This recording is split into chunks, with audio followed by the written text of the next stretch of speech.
Beans and cornbread. Beans and cornbread. Beans and cornbread. Welcome to the first installment with Pro Wrestling and You. I am Joseph Grut. This is my main man, Casey Strata. Welcome. This is our first installment of Pro Wrestling and You. This is going to be an online, not offline, as you're currently watching it online on the interwebs. It's a show. We're going to be reviewing all things in professional wrestling. We're going to be talking about professional wrestling and other things that involve professional wrestling. Mainly TNA, Raw, and ECW. Correct. The WWE product.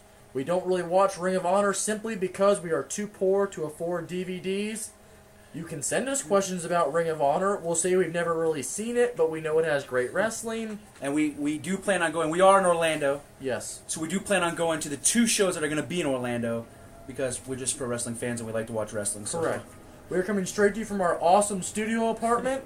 As you can see, it has a great backdrop of the city landscape. But more importantly, let's talk a little about ourselves. I'm going to turn the mic.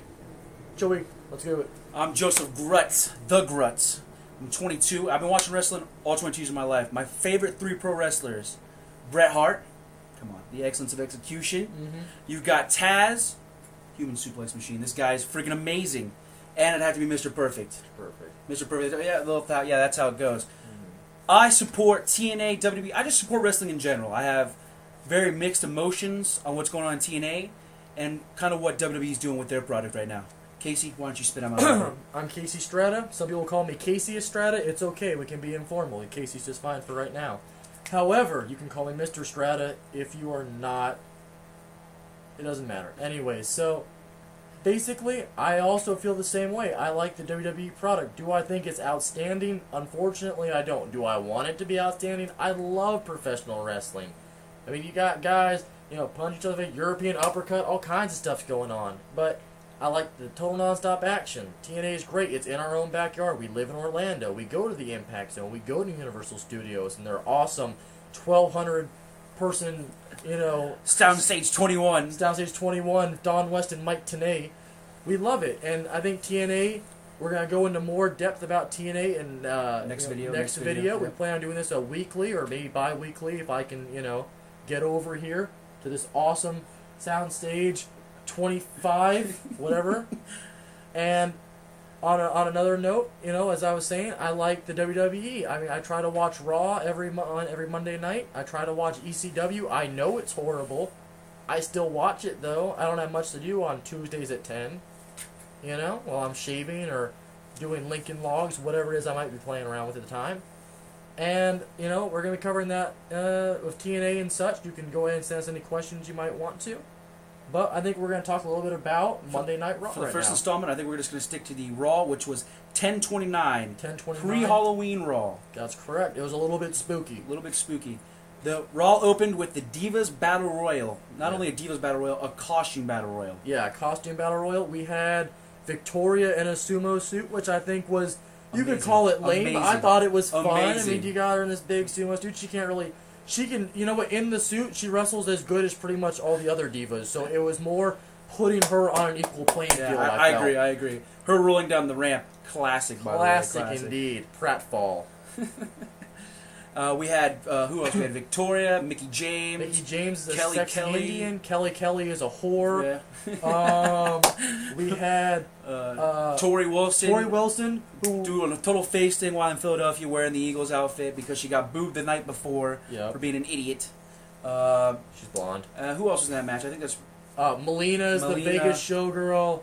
The one chick that got fired. Well, let's just put it that this way. other one that won the Diva search that no one liked. It didn't matter who was in it because the ending was just to put Beth Phoenix over. It pretty much was. Yeah. So, which it did a good job. I mean, you don't really have to do too much to put Beth Phoenix over. She's freaking huge. She's massive. She weighs like 350 pounds, all female testosterone, estrogen, muscle, steroids, whatever it is. Well, I like Beth Phoenix. I think Beth Phoenix is a really good wrestler. I like what they're doing with her. Mm-hmm. Poor Candice Michelle, that's all I gotta say. Yeah, dude. Candice Michelle, I feel for her. I think she's come a long way. I mean, besides being the GoDaddy girl, I mean, she's pulling out stuff. She's trying.